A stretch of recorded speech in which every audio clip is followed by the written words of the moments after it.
Hey everyone, it's Enryu. Welcome back to episode 2 of the Unranked the Challenger Nilah series.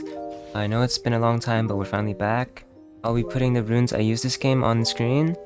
This is my favorite rune page ever since the treasure hunter nerfs. I like it a lot because it is consistent and it matches my playstyle well. Without further ado, let's get right into the game. So this lane we have Nilah, Annie versus Varus and Soraka. I would say that this is a losing matchup for us. They have more range and more sustain. So in a losing matchup for Nilah, what you want to do is just get as much CS as possible. Try not to let the enemy push you under tower because you'll be taking poke for every CS you want to take, and you'll end up missing more than half of the CS most of the time if the enemy are playing well. So if you can, try to control the wave near your turret, but don't let them crash the wave. For this lane, it wasn't really possible. We just have no tools to stop them. They just have a lot more pressure than we do. And our Annie burns flash here because she got too low and got caught out. This is kind of just like one of the worst kinds of early games for Nilah. Kind of just can't really get CS, you can't get prio, and you can't really fight either. The lane is pretty much 1v2 at this point, and Annie's just like someone who's soaking up EXP and giving up shields from time to time. Our jungler ganks here because he was pathing down. He does a 3-camp gank, but it doesn't really do much because they had a ward there, and we were pretty much just better off farming on the turret. I would say that generally, if there are minions under the tower, you really don't want your jungler to gank. Especially for Nilah, if they are under your turret, there's more opportunities for you to catch them out. So this gank really wasn't that necessary, but it was a good try. So when I look at this fight, I think to myself, they already used all their abilities. Talon has no health and mana, so all the damage will be coming from autos. All I have to do is time my W in the right time. Fortunately, we only get 2 kills here instead of 3 because Talon flashed the Q. This is enough gold for us to back over Dirk, which helps our early game by a lot. So as we finish the fight, we just walk back to lane and we just shove out this big wave. When I'm back, I buy a Dirk, longsword, and a fillable potion. I can't buy Zeal here, so I'm just not going to buy a Zeal component. I'm going to buy an extra longsword for the extra AD. But after coming back to lane, we have the complete advantage because we have 2 kills. I'm an item over the Varus. I can pretty much go into the Soraka and Varus whenever I want to.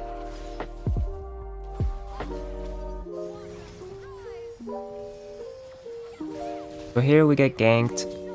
We get a counter gank from our jungler. Make a mistake here, I cleanse late. Otherwise, if I instantly cleanse the exhaust, I would be able to kill the Varus with my Q, and he wouldn't be able to kill me either. So this play could have went a lot better, I just misplayed. This is also a main reason why I like bringing cleanse a lot of the times. I can cleanse CC and I can cleanse exhaust. Especially during ultimates, you'll see that if the enemy try to exhaust you when you're clicking R, you can just cleanse it instantly before your ultimate even finishes. There are any flash engages on the Varus here. The Varus burns flash. It was quite a weird flash, but we ended up trading 1 for 1. Varus for Annie. I think it's worth because we killed the ADC and we burn his flash. I think this is a good example of how you can work with your own teammates in solo queue in order to gain advantages. Like, our jungler can help me in the bot lane, and I will also return a favor. I'll help them in their jungle, I'll help them do dragons, and this is usually what gets teams snowballing. I think this is a good game showcasing how you can return favors for your jungler.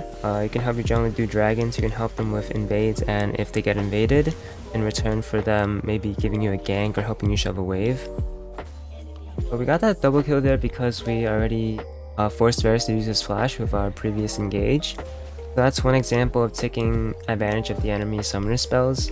After we kill them, we just take turret plates. Nilah usually can take 1 to 2 plates whenever you kill an enemy or the enemy recall. After we take the 2 plates, we just finish off the minion wave so we can go back and buy our mythic item. This game specifically, I'm going Prowler's Claw because the enemy have range carries that I need to deal with. When I come back to lane, I'm extremely strong. I have my mythic item, I have an Executioner's, and I have a Zeal. So with these items, I can pretty much one-shot the Varus and Soraka whenever I get onto them. So here's another 3v3 fight where both junglers come bot lane for the fight. But when we recall and come back, our team still hasn't back, so they got caught out. Both mid laners end up coming down to bot lane. Here I see that the Vladimir is still caught out, so I just walk back so I can save him. Because Talon chased too far, I ended up getting a kill on him, and the Karthus as well. After I recall and come back to the lane, this Varus is caught out of position once again, so I just prowlers onto him. I don't know if I should say I'm lucky or unlucky, but I thought that my auto wouldn't kill the Varus, so I ended up flashing for him, but my last auto was actually a crit, so it just killed him. So after we kill the Varus, we just push out the wave, and look to finish off the bot turret. So in terms of itemization, I go back and I buy collectors so I can snowball even harder. So I see that the enemy team are all focused around mid and bot lane, so I have an opportunity here to get the top turret. I really like doing this whenever my teammates are behind and I'm the only one who can carry.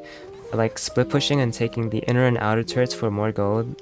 But the enemy are kind of griefing here. They gave me both the top turrets and they lost the fight in the mid lane, so I was able to back with 2.4k gold and finish a Mortal Reminder. This game specifically, because the enemy are more squishy and they have a lot of healing, mainly Soraka and Olaf, I would choose Mortal Reminder over LDR. For some reason, we chased his talent for an extremely long time. He went from like our red buff all the way to our blue buff. So after we kill their Olaf, we know that we can do Baron because their talent is low and he has to back, and now their Olaf is dead. So we just run to it and start it right away. I like staying opposite of wherever the enemy are standing whenever I'm doing Baron as a carry so I don't get caught out. So you see that I'm standing really far away from their Varus, from the Soraka. We get the Baron and we do a follow-up fight afterwards. Nilah is really powerful in skirmishes like this where you can just get onto multiple targets, and we just wipe them here. This is just basic macro. You want to take all the turrets possible with Baron. Take the outer ones first and move on to the inner ones. And make sure that if you have time after pushing a lane, take all the camps that you can to make sure that the enemy get as least gold as possible while maximizing your own growth. Because me and Annie don't have our ultimates, we're not going to fight this dragon, we should just give it. Even though we are getting our feet back into the game, this is a time where we shouldn't throw the game. I think that fighting without our ultimates is really risky and it's definitely a game losing play. So I back with a lot of gold here. I'm gonna sell my Dorn Shield for a BT. I think that I need BT to survive. So I look for a pick on a Varus here. I didn't expect Olaf to be right behind him, so I kind of make a mistake by going on him like this. We end up getting a kill, but I also die, so it's not very worth it. When we spawn, we see that their Olaf is caught out. We just end up chasing him and killing him. And then we see that our teammates are still getting caught out. Even though I want to look for a fight here, I feel like there isn't much opportunity to do so. At this point in the game, only me and this Nidalee are doing work to try and win the game. The other teammates are kind of just griefing and not really playing the best they can.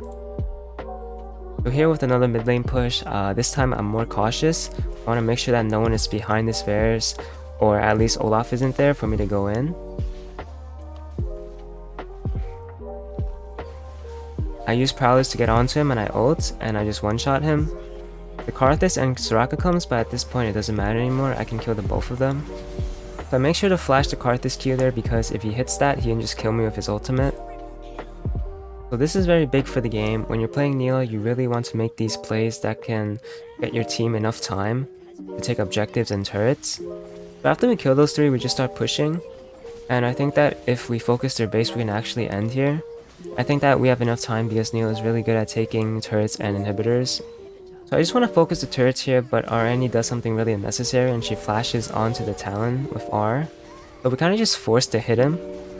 I feel like we could have ended the game here if Annie didn't engage onto the Talon and saved her spells.